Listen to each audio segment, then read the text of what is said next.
کہ جتنے شریعت کے حکام ہیں ان سب پر کیا رہے؟ خوش راضی رہے. روزہ رکھنا تو کم بولو تو اس پر راضی رہے.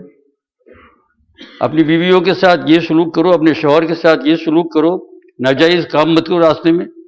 ہاں، ہم لوگ صرف دین کو جو ہے مسجد کے لیے محدود نہ کر دے کہ یہاں گئے تو قبلے کی طرف منہ بیٹھ کر کے صوفی کی طرح بیٹھ گئے. یہ بہت اچھی بات ہے، اس کا کوئی عیب نہیں ہے، لیکن یہیں تک محدود یہ نہیں. یہ جب نکلے مسجد سے باہر تو راستے کے اندر احکام کو پورا کرنا ہے. بازار میں جائے تو احکام کو، کسی کو برا بھلا نہیں کہنا ہے، کسی کا دل ناحق دکھانا نہیں ہے.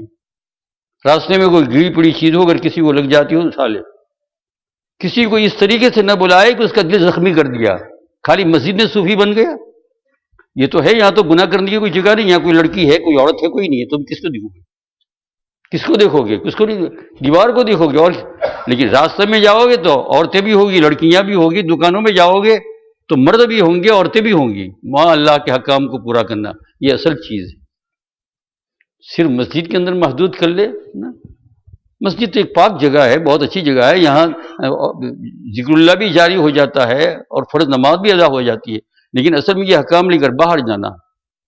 تو میرے عزیز دوست اور بزرگوں، یا ایتھا النفس المطمئنہ، جتنے اللہ جل شانہ نے احکام نازل فرمائے ان سب پر کیا رہے؟ خوش رہے. کسی حکم کے اوپر ناراض نہ ہو کہ ہاں یہ کیا ہو گیا، یہ کیا ہو گیا، یہ کیسا سخت حکم ہے. کبھی بھی ایسا دل میں خیال نہ لائے ایسا کیا، یہ بہت بہت برا راستہ ہے.